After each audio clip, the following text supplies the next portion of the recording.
Hello my dear students and welcome back to the channel. आज के class में हम कंटिन्यू करेंगे अपना क्लास 11th का अकाउंटेंसी।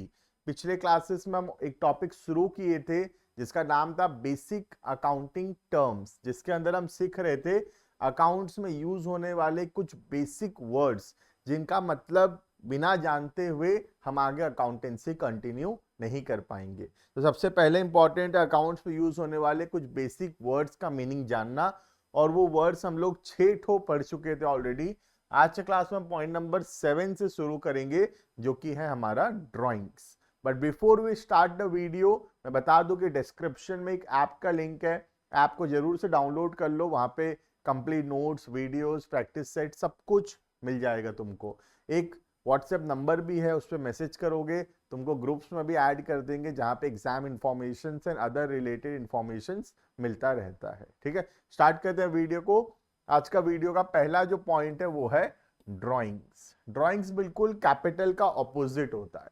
कैपिटल का मतलब होता है अमाउंट और anything invested by the owner in the business. मालिक जो पैसा या कोई भी सामान जो इन्वेस्ट करता है बिजनेस में उसको बोलते हैं कैपिटल।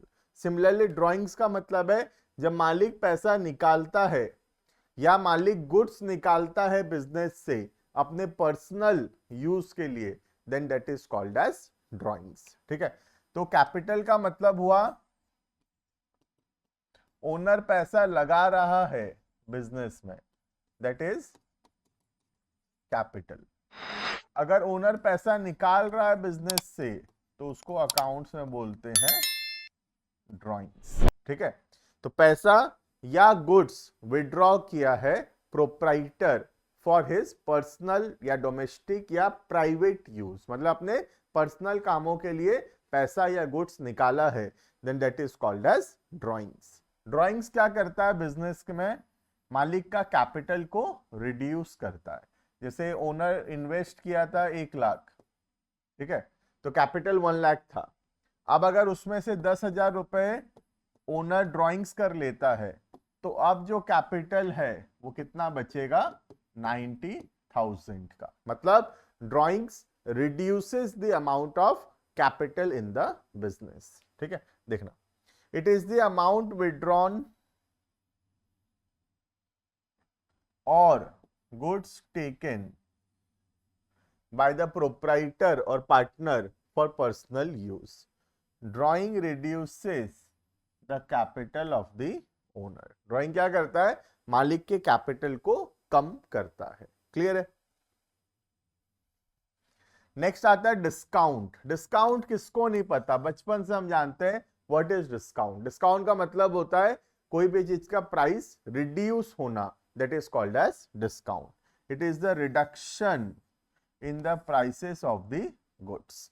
अब जो डिस्काउंट है वो 2 टाइप का होता है। डिस्काउंट जो है वो 2 टाइप का होता है।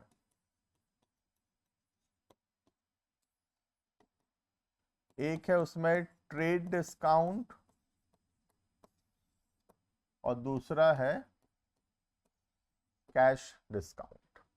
ट्रेड डिस्काउंट क्या होता है? जब हम बहुत ज्यादा बल्क क्वांटिटी में या बहुत ज्यादा वैल्यू का सामान खरीदते हैं तब जो डिस्काउंट मिलता है उसको बोलते हैं ट्रेड डिस्काउंट। जैसे अगर हम 1 पीस खरीदेंगे तो प्राइस होगा 100 रुपीज पर पीस, राइट।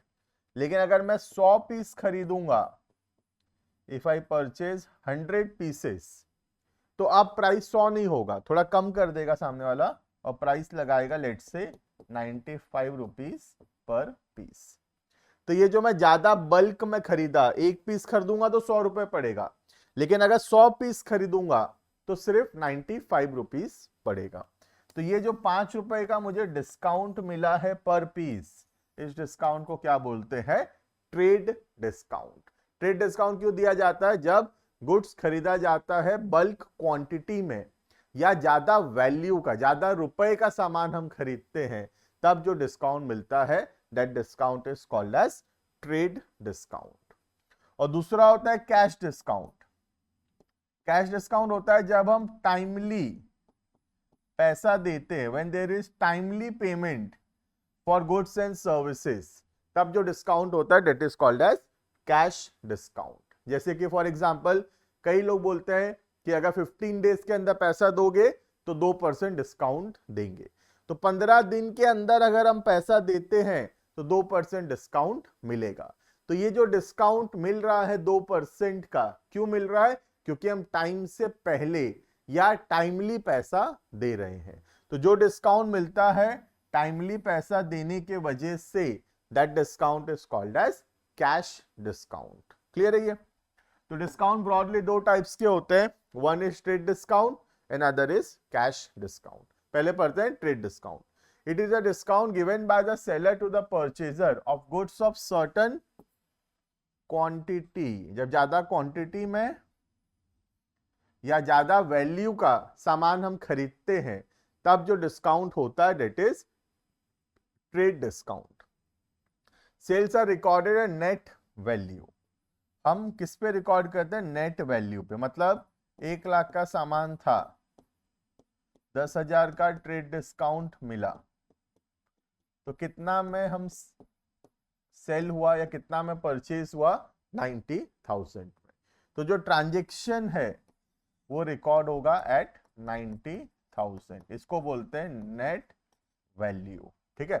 तो ट्रेड डिस्काउंट को सीधा माइनस करके जो अमाउंट आएगा सीधा ट्रांजेक्शन उतना रुपए में रिकॉर्ड होगा। 1 लाख का सामान था, 10,000 का ट्रेड डिस्काउंट हुआ, अमाउंट हुआ 90,000। तो ट्रांजेक्शन कितना में रिकॉर्ड होगा? 90,000 में। 90,000 को क्या बोला जाता है? Net value. तो सेल्स भी नेट वैल्यू में रिकॉर्ड होता है और परचेज जो है, परचेज भी नेट वैल्यू में रिकॉर्ड होगा। मतलब अगर हम सामान खरीद रहे हैं तब भी ट्रेड डिस्काउंट हो सकता है, हम सामान बेच रहे हैं तब भी ट्रेड डिस्काउंट हो सकता है। दोनों ही सिनेरियो के अंदर अमाउंट जो है ट्रांजैक्शन का वो होगा नेट वैल्यू। नेट वैल्यू मतलब जो total amount minus trade discount. Clear है? कैश डिस्काउंट क्यों होता है? कैश डिस्काउंट होता है for timely payment of the due amount. तो जो ड्यू अमाउंट है उसको अगर हम टाइमली पे करते हैं तब जो डिस्काउंट होता है that is cash discount. It is an expense for the party allowing the discount and income for the party receiving the cash discount. जो डिस्काउंट दे रहा है उसके लिए एक्सपेंस है और जिसको डिस्काउंट मिल रहा है उसके लिए इनकम होगा। जैसे मैं डिस्काउंट दे रहा हूं मेरे कस्टमर्स को, तो मैं डिस्काउंट दे रहा हूं मतलब मेरा नुकसान हो रहा है, तो मेरे लिए वो एक्सपेंस है। लेकिन मेरे कस्टमर्स को डिस्काउंट मिल रहा है तो उनका फायदा हो रहा है, तो उनके लिए क्या है? वो इनकम होगा। क्लियर है? तो कैश डिस्काउंट किसी के लिए एक्सपेंस होगा तो किसी के लिए इनकम होगा। जिसके लिए एक्सपेंस होगा वो अपने बुक्स ऑफ अकाउंट्स में लिखता है डिस्काउंट अलाउड, डिस्काउंट अलाउ किया, जो कि क्या है हमारे लिए? एक्सपेंस है। ठीक है? और जिसके लिए इनकम है वो क्या लिखता है? वो लिखता है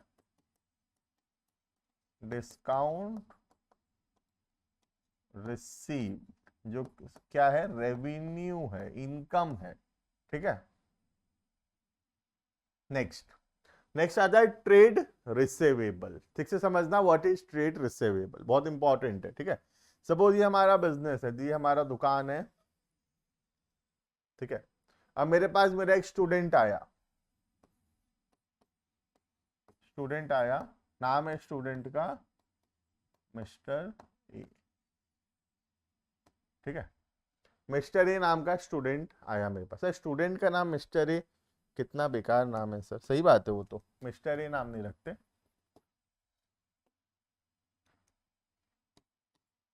इसका नाम रखते हैं भोलू। ठीक है? क्या नाम है इसका? भोलू। ठीक है?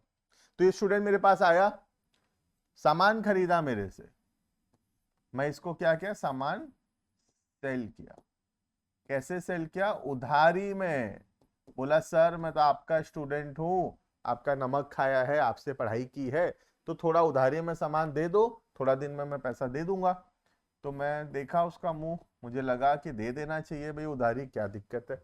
तो मैं दे दिया उधारी 10,000 रुपए का। ठीक है, अब ये भोलू से मुझे फ्यूचर में 10,000 मिलेगा कि नहीं बताओ, मिलेगा कि नहीं? यस सर, भोलू हमसे 10,000 का सामान खरीदा है और भोलू हमको फ्यूचर में पैसा देगा। तो अकाउंट्स में भोलू को क्या बोलते हैं? डेटर्स। डेटर्स बोलते हैं, बी साइलेंट है, ध्यान रखना। ठीक है, लिखते समय DEBTORS लिखते हैं, प्रोनाउंस करते समय बी साइलेंट होता है, लिखते हैं DETORS। तो डेटर्स क्या होता है? डेटर वो पर्सन है जिसको हम उधारी में सामान बेचे हैं, जिससे हमको फ्यूचर में पैसा मिलेगा। तो ये जो भोलू है, हम भोलू को उधारी में सामान बेचे हैं और फ्यूचर में भोलू से हमको पैसा मिलेगा। तो ये भोलू जो हमारे लिए क्या है? हमारे बिजनेस के लिए ये डेटर्स होगा। क्लियर है ये? ठीक है सर।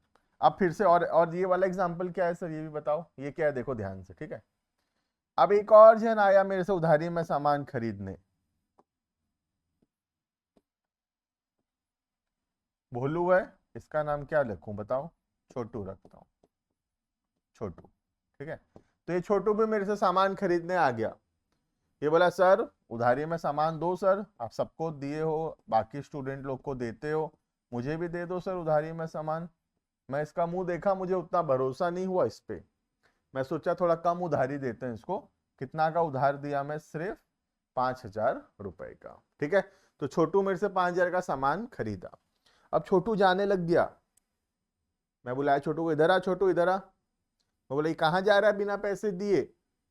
तो छोटू बोला सर भरोसा रखो, पैसा दे दूंगा, भोलू भी तो आपको पैसा देगा ना, मैं भी आऊंगा भोलू के साथ, मैं भी पैसे दे दूंगा। बट मुझे ना इस छोटू पे भरोसा नहीं हो रहा, ये क्लास का बदमाश स्टूडेंट था। तो मैं क्या किया, मैं बोला नहीं नहीं नहीं नहीं, ऐसा नहीं चलेगा। मैं एक बिल बनाया। बिल क्या होता है? बिल एक पीस ऑफ पेपर होता है जिसमें लिखा हुआ है कि छोटू मुझसे सामान खरीदा है और छोटू फ्यूचर में पैसे देगा। और छोटू यहाँ पे साइन करने बोला मैं छोटू को। अब छोटू यहाँ पे साइन कर दिया कि सर भरोसा नहीं हो रहा, लो साइन कर देता हूं कि मैं आपसे सामान खरीदा हूं, आपको फ्यूचर में पैसे दूंगा। ठीक है, अब फ्यूचर में मैं ये जो पीस ऑफ पेपर है, इस पीस ऑफ पेपर को मैं दिखाऊंगा छोटू को और छोटू मुझे फ्यूचर में पैसा देगा। ठीक है, तो ये जो पीस ऑफ पेपर है जो डेटर साइन किया है, इस पीस ऑफ पेपर को बोलते हैं अकाउंट्स में बिल रिसीवेबल। क्या बोलते हैं? Bill receivable. ठीक है, तो मुझे डेटर से भी पैसा मिलने वाला है, कितना रुपए मिलने वाला है? 10,000। और बिल रिसीवेबल से भी पैसा मिलने वाला है, कितना? 5,000। टोटल कितना मिलने वाला है सर? टोटल मिलने वाला है 15,000। इस 15,000 को बोलते हैं ट्रेड रिसीवेबल। ट्रेड रिसीवेबल कितना हुआ? ट्रेड रिसीवेबल हुआ 15,000। तो ट्रेड रिसीवेबल का मतलब क्या है? Debtors plus bill receivable is equal to trade receivable. बात समझ में आ रहा है? रिपीट करता हूं फटाफट से। डेटर का मतलब वो पर्सन जिसको हम उधारी में सामान बेचे हैं, जिससे हमको फ्यूचर में पैसा मिलेगा। तो भोलू हमारा डेटर हुआ। ठीक है, नेक्स्ट बिल रिसीवेबल क्या होता है? बिल रिसीवेबल होता है वो डेटर जो एक बिल में साइन किया है कि वो फ्यूचर में पैसे देगा, उस बिल को बोलते हैं बिल रिसीवेबल। डेटर से 10,000 मिलेगा, बिल रिसीवेबल से 5,000 मिलेगा, टोटल कितना मिलेगा? 15,000। 15,000 को क्या बोलते हैं? Trade receivable. तो trade receivable is just a sum total of debtors and bill receivable. Clear है ये? अब रीड करते हैं फटाफट से। सबसे पहला trade receivable, it is the amount receivable against sale of goods and services. Goods या सर्विस हम बेचे हैं जिसका पैसा हमको फ्यूचर में मिलेगा in the ordinary course of business. Trade receivable is a sum total of debtor and bill receivable. Debtor और बिल रिसीवेबल को अगर प्लस करेंगे तो क्या आएगा हमारा? Trade receivable. ठीक है, देखो यहां पे फॉर्मूला भी लिखा हुआ है, trade receivable equals to debtor plus bill receivable. हमारे पिछले एग्जाम्पल में डेटर था 10,000 का, बिल रिसीवेबल था 5,000 का, तो ट्रेड रिसीवेबल कितना होगा 15,000। क्लियर। नेक्स्ट, डेटर क्या होता है? डेटर वो पर्सन है या वो बिजनेस है जिसको हम उधारी में सामान बेचे हैं और जो हमको फ्यूचर में पैसे देगा। ठीक है। डेटर इज अ पर्सन और एन एंटिटी हु ओज अमाउंट, जो हमारा पैसा लगा है, जो हमको फ्यूचर में पैसे देगा। किस लिए लगा पैसा? क्योंकि हम उधारी में गुड्स या सर्विसेज सेल किए थे। हमारे पिछले एग्जांपल में जो भोलू था, भोलू हमारा क्या है? डेटर होगा। ठीक है। बिल रिसीवेबल क्या होता है? बिल रिसीवेबल का मतलब है piece of paper signed by the debtor. यहां पे डेटर एग्री किया है कि मैं पैसे दे दूंगा, उस पीस ऑफ पेपर को बोलते हैं bill receivable. Bill receivable means a bill accepted by the debtor, the amount of which will be received on a specified date। एक डेट लिखा हुआ होता है, कब देगा, 2 महीना, 3 महीना, 4 महीना, कितना दिन बाद देगा, उतना दिन बाद पैसे देता है debtor. That is called as bill receivable. Clear है? तो दो टॉपिक हो गए इसमें, एक हो गया डेटर, दूसरा हो गया बिल रिसीवेबल। इन दोनों को अगर मैं मिला दूं तो that is called as trade receivable. Clear. इसका ठीक एक ऑपोजिट कॉन्सेप्ट भी है। देखो पूरा घूम गया डायग्राम, पहले बिजनेस इधर था, ये पर्संस उधर थे, अब ये घूम गया डायग्राम, है ना। अब क्या कॉन्सेप्ट पढ़ रहे हैं? ट्रेड रिसीवेबल का उल्टा, ट्रेड पेएबल। ठीक है। अब क्या है, देखो अब बिजनेस इधर है, बिजनेस सामान बेचता है तो बिजनेस सामान खरीदता भी होगा, राइट। तो हम क्या किए, हम उधारी में सामान खरीदे हैं। किससे? मोटूराम से। मोटूराम से हम उधारी में सामान खरीदे हैं। ठीक है। क्या किए हम? Credit purchase. कितने का? सपोज 5,000 का। तो 5,000 का सामान मैं उधारी में खरीदा हूं, इस बार बेचा नहीं हूं। ट्रेड रिसीवेबल में बेचने का कॉन्सेप्ट है, ट्रेड पेएबल में खरीदने का कॉन्सेप्ट है। ठीक है। तो मैं सामान खरीदा हूं मोटूराम से उधारी में 5,000 का, तो बताओ मैं फ्यूचर में पैसे दूंगा कि नहीं? यस सर, पैसा तो देना पड़ेगा। तो ये जो पर्सन है जिससे मैं उधारी में सामान खरीदा हूं, जिसको मैं फ्यूचर में पैसे दूंगा, that person is called as creditors. ठीक है। ध्यान रखना, डेटर और क्रेडिटर में कंफ्यूज नहीं होना। डेटर का मतलब है वो पर्सन जिसको हम उधारी में सामान बेचे हैं, जिससे फ्यूचर में पैसा मिलेगा। और क्रेडिटर मतलब वो पर्सन जिससे हम उधारी में सामान खरीदे हैं और हम फ्यूचर में पैसा देंगे। क्लियर है? तो मोटूराम जो है वो मेरा क्रेडिटर हुआ। सिमिलरली मैं इससे भी सामान खरीदा, इसका नाम है पतलूराम। ठीक है। तो पतलूराम से भी सामान खरीदा, कितने का? सपोज 2,000 का। लेकिन पतलूराम जो है मुझे उधारी नहीं दे रहा था। पतलूराम बोला, अरे सुनो सुनो सुनो, ये पीस ऑफ पेपर में साइन करके जाओ कि पैसा दोगे, साइन करके जाओ कि पैसा दोगे। मैं साइन कर दिया कि ठीक है, फ्यूचर में पैसे दे दूंगा। तो फ्यूचर में इस बिल जिसमें मैं साइन किया हूं, इसके बदले पैसा देना पड़ेगा।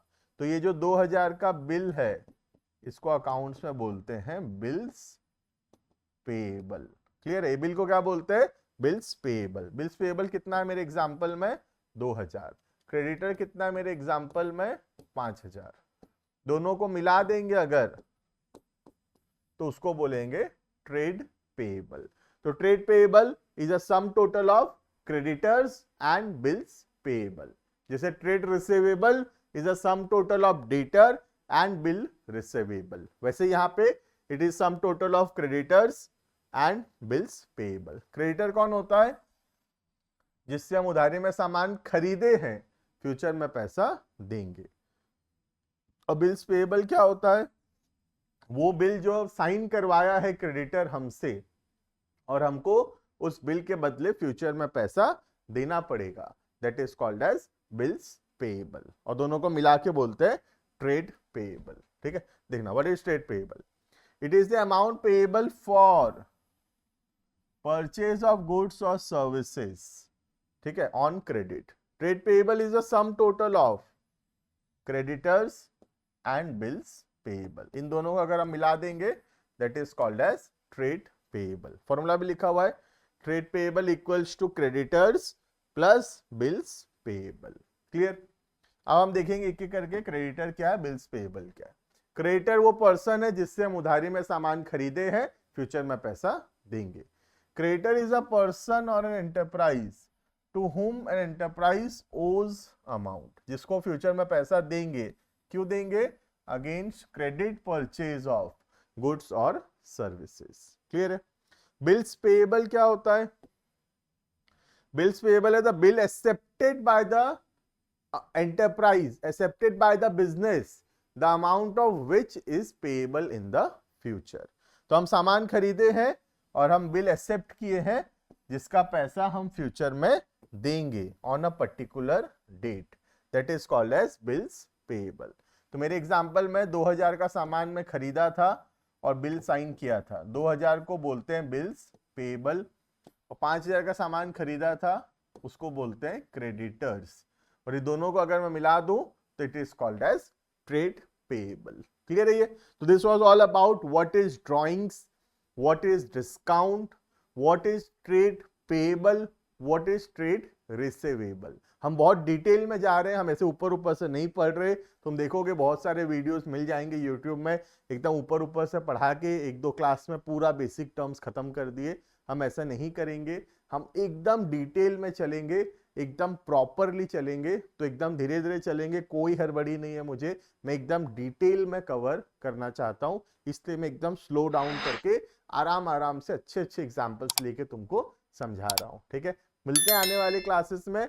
पॉइंट नंबर 10 तक हो चुका है ट्रेड पेएबल का, हम पॉइंट नंबर 11 से नेक्स्ट क्लास में शुरू करेंगे. Thank you and bye bye.